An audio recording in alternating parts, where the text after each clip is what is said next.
राधे राधे दोस्तों। आज का वीडियो बहुत खास होने वाला है आपके लिए। मैं बहुत अच्छी चीज़ आपको बताऊंगा कि आप निफ्टी आगे कैसी चाल चलेगा। हाँ, निफ्टी आगे कैसी चाल चलेगा और आप कैसे किस लेवल पे आप मूवमेंट पकड़ सकते हो। बहुत टाइम हो गया था वीडियो बनाए। मैंने अपना नया सेटअप के लिए थोड़ा बिजी हो गया था और शादियों का सेशन भी चल रहा है, तो उसमें मैं थोड़ा बिजी था। वीडियो आप ज़रूर देखें। वीडियो थोड़ा लंबा होएगा आज क्योंकि वीकेंड भी है, संडे है, तो आराम से शांति से देखें और वीडियो को समझें। ठीक है, देखो लेवल कैसे मार्क करते हैं, कैसे निकालते हैं, क्या करते हैं, मैं सब आज थोड़ा थोड़ा डिटेल में सब चीज़ों को धीरे धीरे कवर करूँगा। ठीक है, ये निफ्टी का अपना चार्ट है। अभी ये मैंने यहाँ पे टाइम फ्रेम सब लगा रखा है, 1 minute, 5 minute, 15 minute, 1 hour, day और वीकली। तो सबसे पहले अपन चलते हैं वीकली चार्ट पर या डेली चार्ट पर। तो मुझे डेली चार्ट पे क्या दिख रहा है कि निफ्टी एक डाउन ट्रेंड में था। ठीक है, निफ्टी एक डाउन ट्रेंड में था। लगभग सितंबर से डाउन ट्रेंड शुरू हुआ था इसमें, जो इसका डाउन ट्रेंड लगभग चला 25 अप्रैल तक। अब अपन क्या ये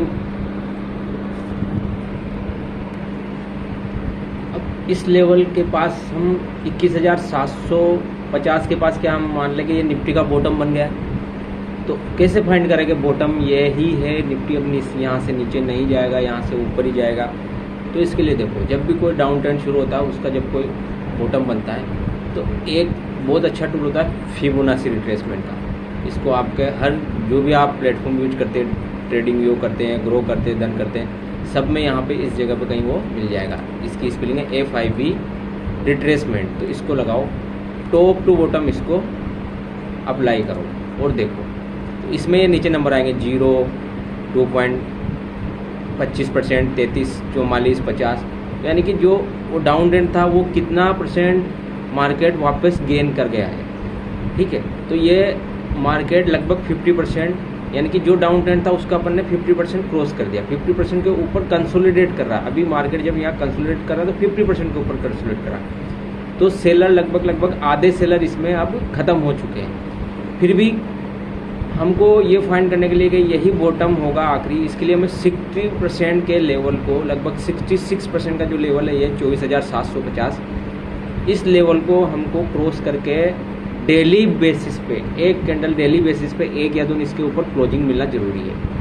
क्लोजिंग क्यों इंपॉर्टेंट होती है? क्योंकि जब तक उसके ऊपर क्लोजिंग नहीं करेगा, यहाँ पे जो भी सेलर अभी बैठे हुए हैं तो वो अभी यहाँ पे हटेंगे नहीं, वो अभी भी एक्टिव काम करेंगे। हो सकता है वापस यहाँ से नीचे लेगा। तो इस जगह को अपन, ठीक है, इस टाइम फ्रेम को मैं हटा देता हूँ, इसको फिबोनाची को हटा देता हूँ। तो इस पॉइंट को हम बहुत अच्छे से कंसिडर करेंगे। ठीक है, अब आ जाओ आप 1 आवर के चार्ट पे। तो ये 1 आवर का और ये 15 मिनट का चार्ट। तो अब ये जो एरिया मैंने मार्क कर रखा है, ये लेवल है 24,782 से लेकर 24,865 का। ये लेवल एक स्ट्रॉन्ग रेजिस्टेंस जोन का काम करेगा। स्ट्रॉन्ग रेजिस्टेंस जोन का काम का मतलब ये नहीं कि आप यहाँ आए मार्केट और यहाँ पे आप शॉर्ट साइड यानी कि पुट साइड का ट्रेड लेके बैठ जाए।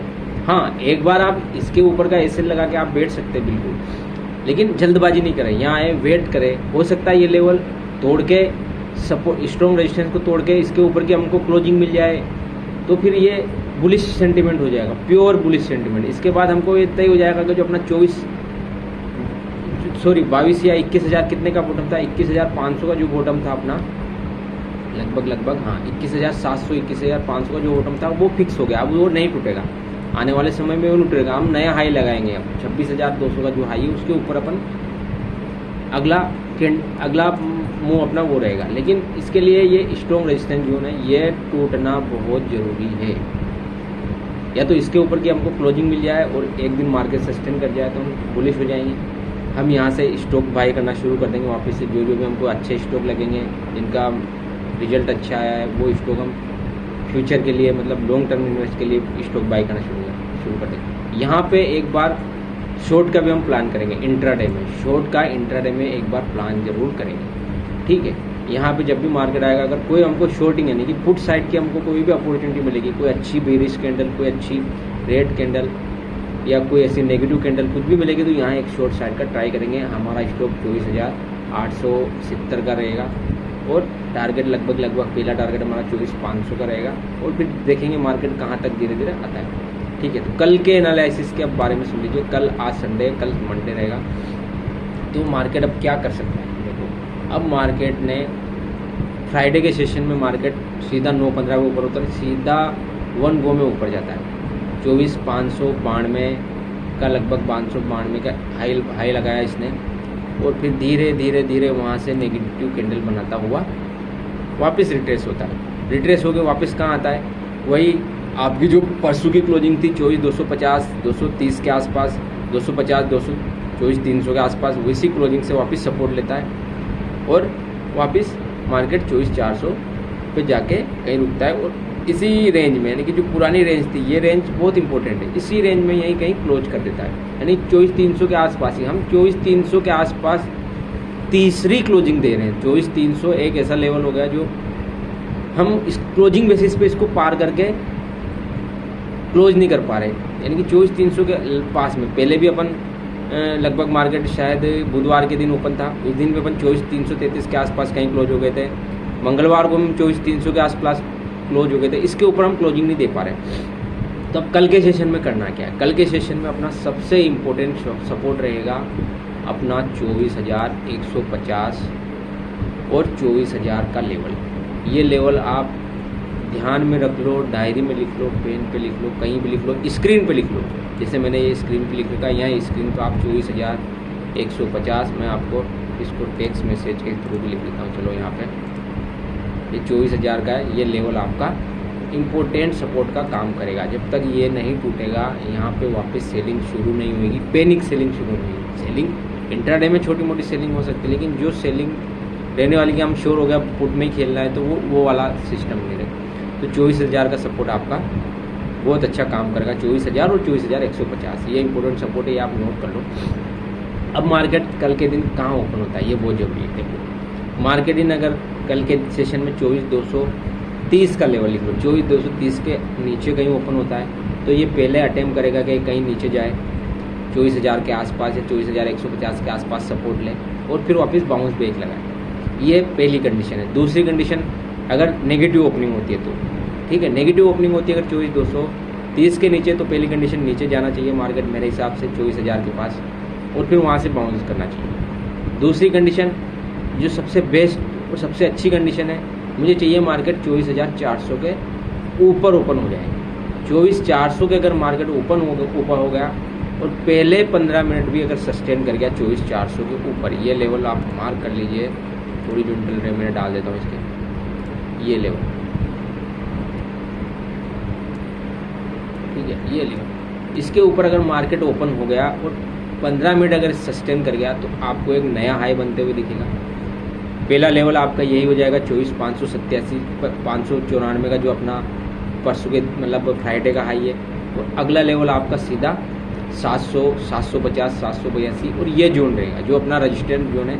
इस तक का आपको एक बार टारगेट दिखने को मिलेगा मंडे के सेशन में ही। ये सबसे बेस्ट सिनारियो होगा अगर मार्केट 24,400 के ऊपर ओपन होता है, 15 मिनट सस्टेन करता है, तो पहला टारगेट आपको 24,595 का जो आपका फ्राइडे का है ये वो लेके चलना है। फिर दूसरा टारगेट 24,700 का और 750 का फाइनल टारगेट आपको लेके चलना है। इस लेवल के आसपास अपन देखेंगे मार्केट यहाँ पर रेजिस्टेंस लेता है या इसको क्लोज करने में कामयाब होता है तो अपन बुलिश हो जाएंगे, स्टॉक भी बाई करेंगे। बहुत बड़ा गैप अप ओपन हो गया तो फिर अपन को देखना पड़ेगा क्या सिस्टम बनता है। अगर 24,500 के या 600 के ऊपर गैप अप हो गया तो अपन को फिर देखना पड़ेगा, वो सिनेरियो अपने काम का नहीं है। सिनेरियो दो ही सिनेरियो काम किया, अगर 24,400 के ऊपर अपन ओपन हुए 15 मिनट सस्टेन करें तो पहला हाई अपना टारगेट रहेगा, कॉल साइड में अपन जाएंगे। दूसरा टारगेट आपका 24,700 750 करेगा। और अगर ये नेगेटिव ओपनिंग देता है 24,300 के नीचे तो 24,150 आपका नीचे पुट साइड में ट्राई करना और 24,150 का आपका पहला टारगेट होगा, 24,000 का दूसरा टारगेट होगा। ये आपको लेवल ध्यान रखने हैं, लेवल से काम करना। ये एक स्ट्रॉन्ग रेजिस्टेंस जोन बना हुआ है और ये एक स्ट्रॉन्ग सपोर्ट जोन बना है। मार्केट इसके बीच में आपको दोनों नज़र रखनी है। अच्छा बड़े लेवल है तो मार्केट को अभी दोनों लेवल पर मेरे को दोनों साइड के ट्रेड देखने को मिलेगा। तो ये स्ट्रॉन्ग रेजिस्टेंस है, यहाँ के देखेंगे कैसा काम करता है। देखो वीडियो को पूरी तरह से समझा करो दोस्तों कि क्या मैं कहना चाह रहा हूँ। कैंडल स्टिक कैसे काम कर रही है, कैसे क्या काम कर रही है, उस हिसाब से आपको ट्रेड लेना चाहिए। लेवल पे कैसे मार्केट रिएक्ट कर रहा है, उस लेवल पे आपको काम करना चाहिए। ठीक है, वीडियो को ज़रूर देखा करें, भले ही वीडियो को लाइक मत करें, शेयर मत करें, लेकिन इससे सीखने की कोशिश करें। इसको देखें ज़रूर, मार्केट कैसे रिएक्ट कर रहा है, कैसे ट्रेड को फाइंड आउट करना चाहिए। पहले से ही आप सिचुएशन बना के रखो माइंड में कि यहाँ मार्केट आएगा तो मैं क्या करूँगा, यहाँ मार्केट आएगा तो मैं क्या करूँगा। लेवल पहले ही मार्क होना चाहिए। ऐसा नहीं कि कहीं भी मार्केट आप कहीं ना भी एंट्री बना, नहीं, मार्केट यहाँ आएगा तो ही मैं काम करूँगा, यहाँ आएगा तो ही मैं काम करूँगा, यहाँ पे जो सिचुएशन बनेगी उसी के हिसाब से काम करूँगा। तो ये बहुत ज़रूरी है। मतलब मार्केट को आने दीजिए, अपनी रेंज में आने दीजिए, उसके बाद ट्रेड एक्टिव कीजिए। मार्केट को पहले ही मत ट्रेड लीजिए, मार्केट को पहले अपने डायरेक्शन में, अपनी रेंज में आने दीजिए। अब जैसे मुझे मार्केट अगर कल 24,400 के ऊपर मिलता है, 15 मिनट भी सस्टेन करता है, मैं तुरंत कॉल में शिफ्ट होऊंगा और टारगेट डिफाइन हो जाएगा। और मार्केट अगर मुझे 24,300 के नीचे कहीं मिलता है तो मैं तुरंत पुट में शिफ्ट होऊंगा। अगर 10-15 मिनट ये भी सस्टेन करता है तो मैं पुट में शिफ्ट होऊंगा और 24,150 और 24,000 के टारगेट के लिए वेट करूँगा। ठीक है, तो मार्केट को अपनी रेंज में आने चाहिए। मार्केट अगर ये बीच में ओपन होगा तो फिर मैं वेट करूँगा। इस रेंज में मैं कुछ भी नहीं करने वाला। मैं आपको मार्क कर देता हूँ इससे, ये रेंज, ये थोड़ा सा ये रेंज, इस रेंज में मार्केट को मैं कुछ भी नहीं करने वाला। यहाँ जाए, यहाँ जाए, यहाँ जाए, यहाँ जाए, इस बीच में ट्रेड करें, कोई मतलब नहीं। ये पूरा नो ट्रेडिंग जोन है। 24,400 से लेके 24,000, ये जो लेवल है 237, 243 का, ये पूरा नो ट्रेडिंग जोन है। इसमें कुछ भी नहीं मिलेगा आपको। मार्केट आपको लगेगा कि हाँ ब्रेक डाउन कर रहा है, वापस फेल हो जाएगा। आप पुट साइड में एंट्री बनाने की कोशिश करेंगे, पुट साइड का एसएल खा लेगा। कॉल साइड में एंट्री बनाने के कोल्ड साइड का एसएल खा लेगा। तो मार्केट को या तो इस रेंज से फिर निकलना पड़ेगा। साइड वेज अगर ओपन होता है या तो ऊपर की साइड या नीचे की साइड, जिस साइड में निकलेगा उस साइड की एंट्री बनेगी। ऊपर की साइड निकलता है तो कॉल साइड की एंट्री बनेगी, नीचे की साइड निकलता है तो पुट साइड की एंट्री बनेगी। तो आप लेवल को ध्यान रखिए, तो उसी के हिसाब से ट्रेड कीजिए। वीडियो थोड़ा लंबा हो गया दोस्तों, लेकिन लर्निंग वीडियो है। आप इसको एक एक चीज़ बारीकी से देखें, ठीक है। टिप, और इस वीडियो को ज़्यादा से ज़्यादा शेयर करें। नए ट्रेडर जो बहुत फंसते हैं, वो कहीं भी एंट्री करने की सोचते हैं, हाइपर हो जाते हैं, फोमो में आ जाते हैं। तो उनसे बचने के लिए हमको वेट करना बहुत ज़रूरी है। मार्केट कहाँ कैसा रेट कर छूट जाएगा, उसको कोई दिक्कत नहीं। भाई आपसे नहीं पकड़ में आया, ट्रेड छूट गया, कोई बात नहीं, छूट गया। दूसरा दिन फिर मिलेगा आपको, या फिर दूसरा कुछ भी मिलेगा। यहाँ से मान लो ट्रेड जा रहा है, आप छूट गया, यार मैं तो मिस कर गया, मैं आ ही नहीं पाया। तो इस रेजिस्टेंस के पास देखिए यहाँ क्या करता है। यहाँ कोई नेगेटिव कैंडल दिखाता है तो वापस आपको पुट साइड का यहाँ पे भी ट्रेड मिलेगा। ठीक है, तो लेवल को आने दीजिए। ठीक है दोस्तों, राधे राधे। वीडियो बहुत लंबा हो गया, 15 मिनट का लगभग वीडियो हो गया। इसको लाइक कीजिए, अपने दोस्तों में शेयर कीजिए आगे, और वीडियो देखें जरूर, लर्निंग जरूर करें आप वीडियो। ये free Telegram, free YouTube channel, free WhatsApp channel है मेरे पास। आप उसका पूरा बेनिफिट उठाएं। ठीक है, और वीडियो को लाइक करें, शेयर करें। राधे राधे दोस्तों।